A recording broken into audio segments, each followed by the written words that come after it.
Hi guys and welcome back to my channel FZ classes. तो guys आज है तारीख 3 फरवरी और है फ्राइडे। आज हम द हिंदू न्यूज़पेपर को एनालिसिस करेंगे और इस न्यूज़पेपर में देखेंगे कि कौन कौन से आर्टिकल हमारे एग्जाम के पॉइंट ऑफ व्यू से इंपॉर्टेंट है।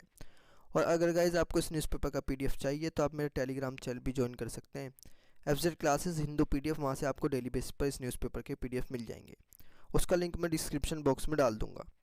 तो गाइज़ आज जो एनालिसिस है हमारा द हिंदू का, उसमें कम ही आर्टिकल हैं क्योंकि सारे आर्टिकल्स किसके ऊपर दिए गए हैं, बजट के ऊपर।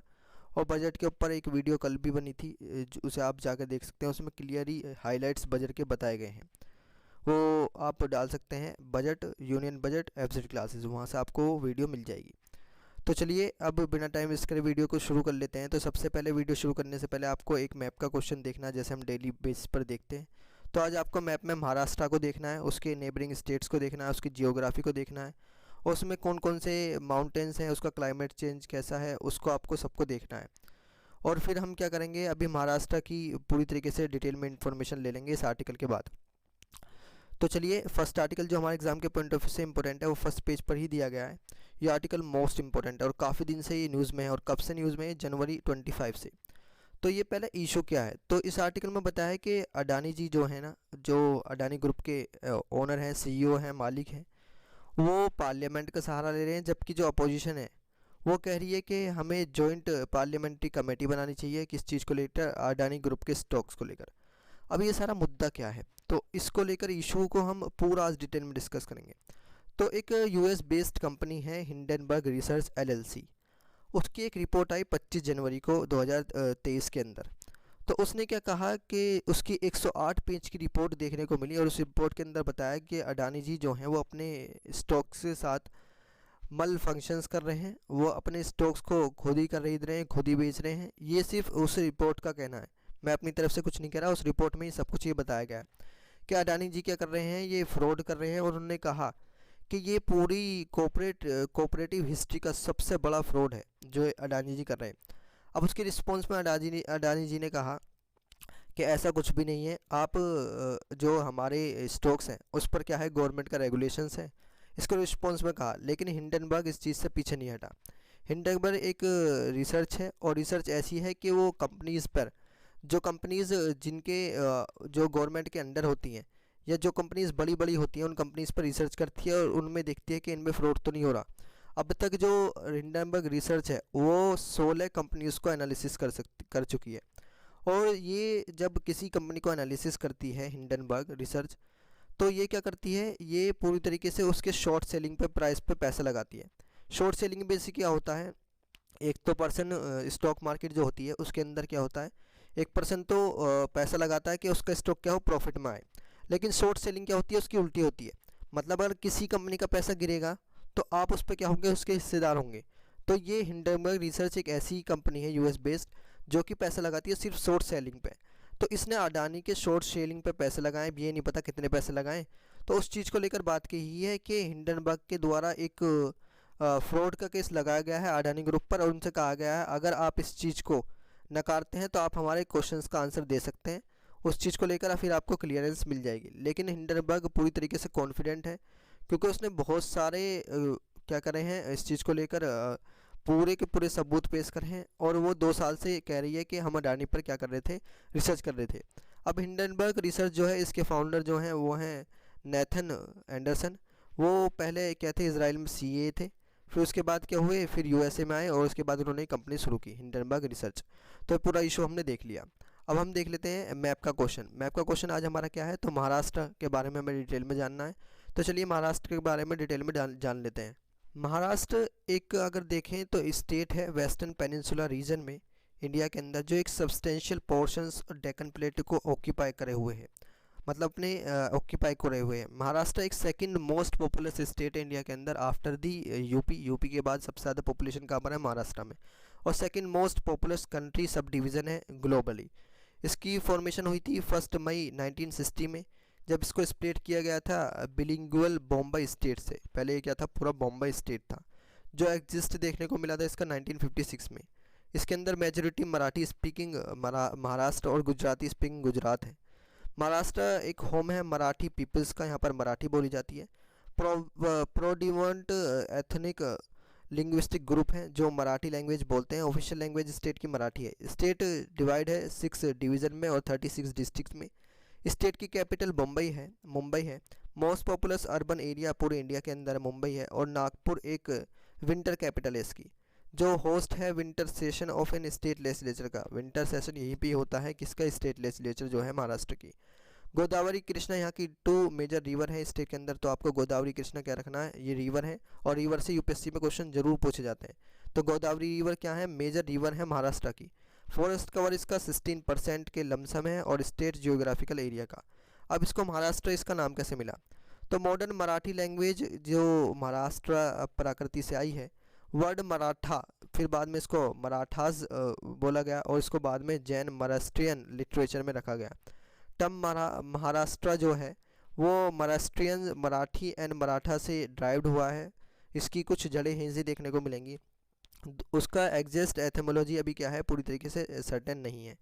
इसकी हिस्ट्री क्या है कि न्यूमरस बहुत सारे लेटर हड़प्पन और कैलकोलिथिक साइट यहाँ से देखने को मिले हैं जोरबोई कल्चर से 1300 से 700 BCE में, जो डिस्कवर किए गए हैं through out the state. Largest settlement discovered हुआ इस कल्चर में इज एन देमाबाद, जो आपको दिखाता है कि जो आर्यंस का साउथ में फैला हुआ था ना एरिया, वो देमाबाद तक फैला हुआ था। जो मड फोर्टिफिकेशन यहाँ पर फोर्टिफिकेशन देखने को मिली है इस पीरियड्स के दौरान, as well as elliptical temples देखने को मिले हैं। Fire pits in the late Harappan period, एक लार्ज माइग्रेशन हुआ पीपल्स का गुजरात से नॉर्दर्न महाराष्ट्र में। अब इसमें रिलीजन कौन कौन से रहते हैं, तो 2011 की सेंसस की बात करें तो हिंदुज़म यहाँ का प्रिंसिपल रिलीजन है स्टेट का। 79% यहाँ पर टोटल पॉपुलेशन के हिंदू हैं और मुस्लिम्स यहाँ पर 11.5% है टोटल पॉपुलेशन के। महाराष्ट्र एक हाईएस्ट नंबर ऑफ फॉलोवर्स है, यहाँ पर बुद्धिज़्म सबसे ज़्यादा फॉलो किया जाता है अगर देखें और स्टेट्स के कंपैरिजन में। अब हमने महाराष्ट्र के बारे में भी देख लिया, मैप का क्वेश्चन भी अब हमने देख लिया। अब देख लेते हैं नेक्स्ट आर्टिकल जो हमारे एग्जाम के पॉइंट ऑफ व्यू से इंपॉर्टेंट है।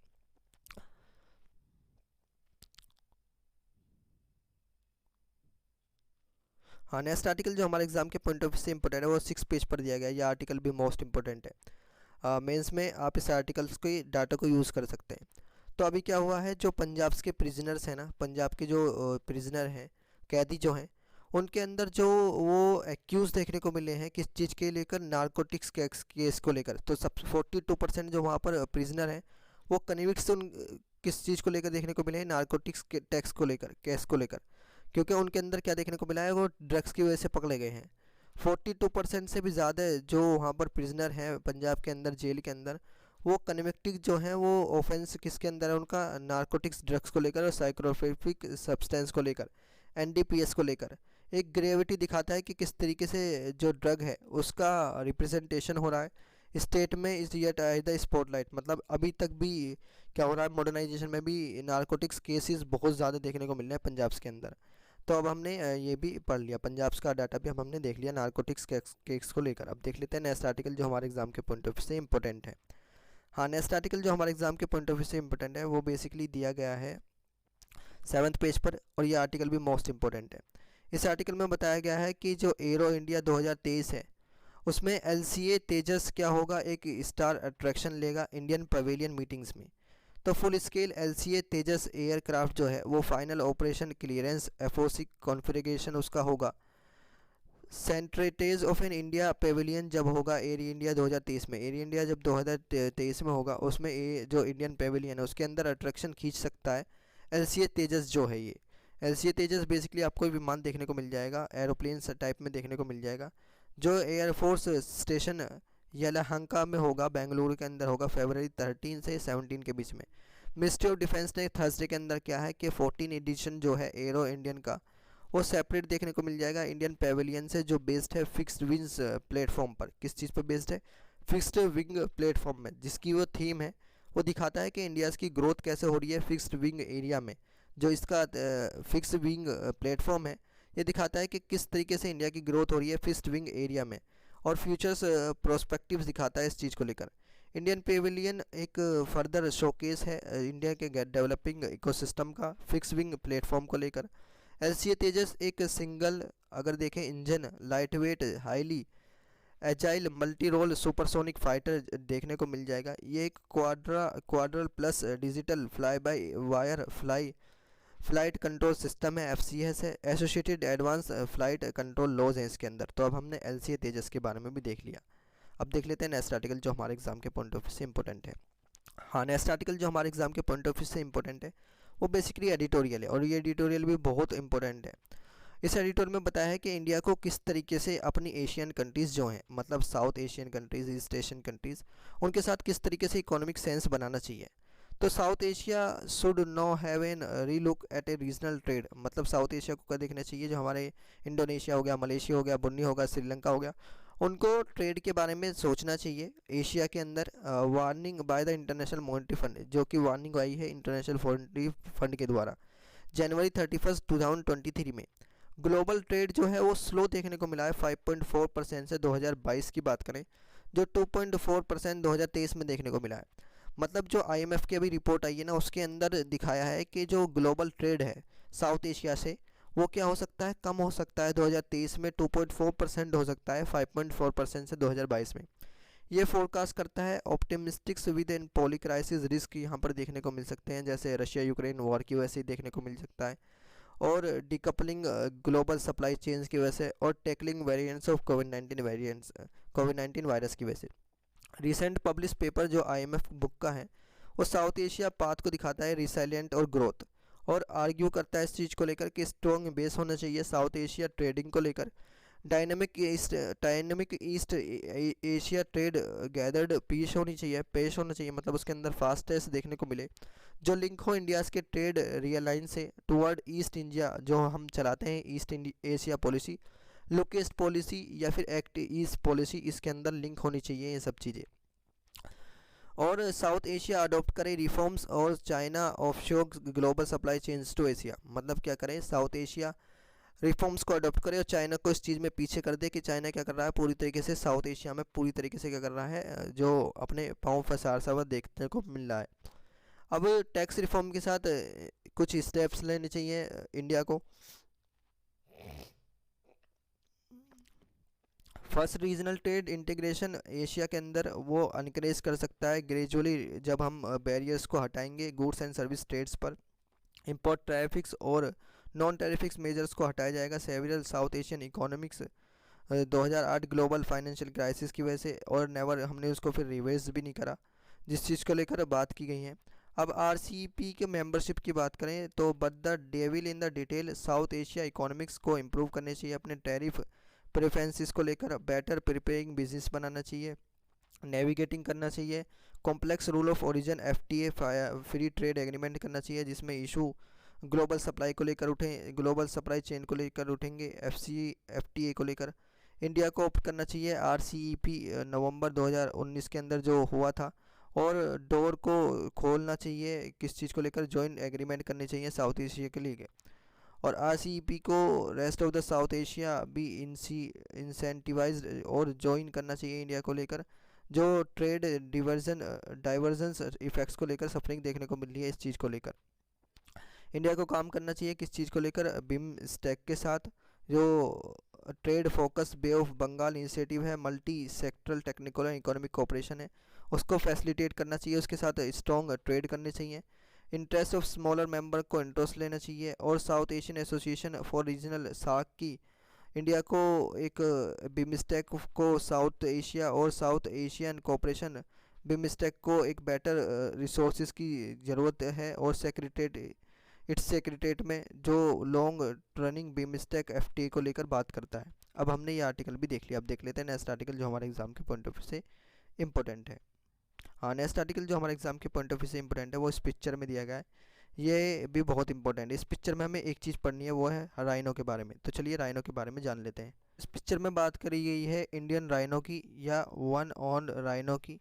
राइनो क्या होता है, बेसिकली जो सांड होता है। इंडियन राइनो और greater one on rhino, rhinoceros unicorns, एक सिंगल ऑन है जिसका हॉर्न जिसका होता है 20 to 60 centimetre long. Nearly largest African white rhino से भी ये बड़ा होता है। थिक होता है, silver brown skin falls into a shoulder, back krump giving it N armed appearance. तो इस पिक्चर में ये बताया गया है कि किस तरीके से जो राइनो है उनकी पॉपुलेशन उनकी पॉपुलेशन पूरी तरीके से क्या हो रही है, एक्सटिंक्ट देखने को मिल रही है। तो उस चीज़ को ऊपर लेकर ही इस इमेज में बताया गया है।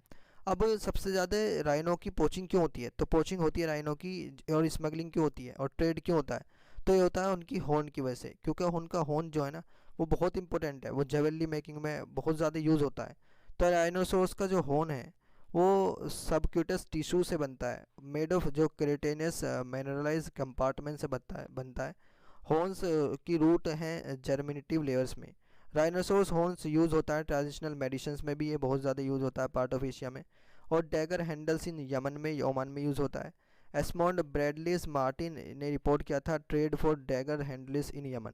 अब इसका कंजर्वेशन स्टेटस क्या है?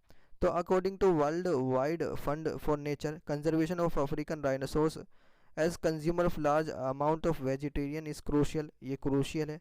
और मेंटेन करता है shape of African landscapes and natural resource of local communities को लेकर। अब इसको लेकर हम कैसे प्रिवेंट कर सकते हैं इसकी पोचिंग को? तो इसकी पोचिंग को प्रिवेंट करने के लिए हम इसका हॉर्न रिमूव कर दें, जिसकी वजह से इसकी पोचिंग ही नहीं होगी। तो to prevent poaching certain areas में राइनोस को ट्रैंकुलाइज किया गया है कि अपने उनके हॉर्न को पूरी तरीके से क्या हटा दिया गया है। हॉर्न को हम पॉइजनिंग कर सकते हैं, मतलब हॉर्न के ऊपर क्या लगा सकते हैं, हम जहर वगैरह लगा सकते हैं जिससे उनकी पॉइजनिंग ना हो। और इनका सबसे ज़्यादा use meat, as a meat भी इनका यूज़ होता है। 2011 में राइनो रेस्क्यू प्रोजेक्ट ने एक हॉर्न ट्रेड कंट्रोल के लिए मेथड उठाया था।